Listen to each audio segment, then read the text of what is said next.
Following on from the first question regarding riba, is it permissible for a Muslim to put his savings in an interest or riba-bearing account or bank for safety purposes if he or she pays the interest that he earns out in charity? Most of the scholars, they say that if under compulsion, especially if you're a non-Muslim country and for safety reason, you can keep your money in the interest-based conventional bank, but whatever interest you get, you have to give in charity without seeking the reward of Allah, because it's haram. Most of the scholars say that, but I personally disagree with them. That's my view. I agree more with the view of Shaykh Utaymi. He says that even this is prohibited, because the Quran does not say do not use interest. If the Quran would have said do not utilize, do not use interest, then the verdict was right. The Quran said don't involve in riba. Don't take, don't give. So if you have to give in charity, first you have to take from the bank. So I disagree with that. If you have to stop the system of riba, you have to totally ban this system. We can't say they'll put for safety and then I'll take the money and give on charity. Indirectly, you're encouraging them.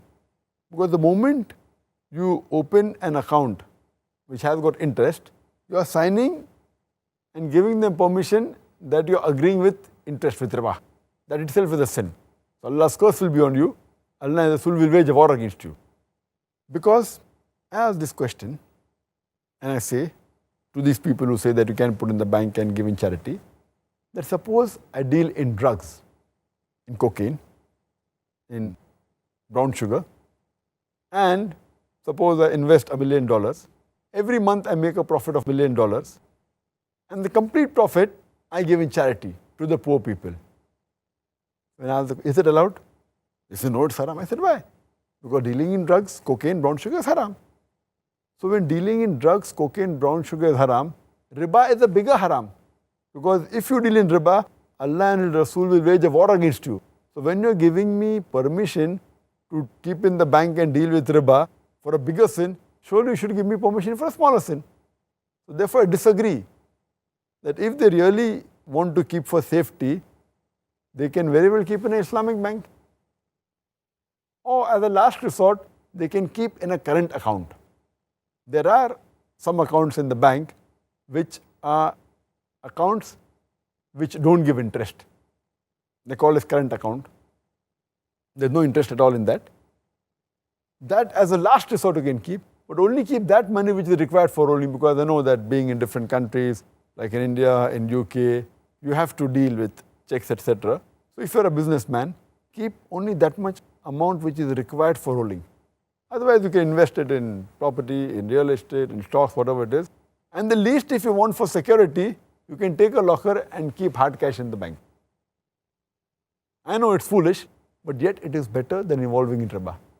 At least you'll be safe from Allah and His Rasul.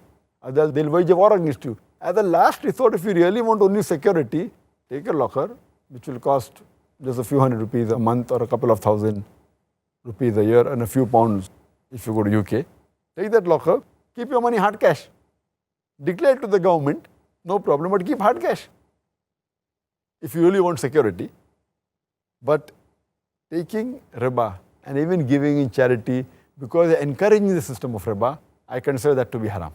Okay, I mean, in the UK, alhamdulillah, we do have a few banks now coming up, by the way. So may Allah subhanahu wa ta'ala help us to encourage those organizations to do non-interest bearing. Pray to Allah subhanahu wa ta'ala, may these organizations be on the straight path. Ameen. And see to it that they're truly interest-free. Inshallah, inshallah.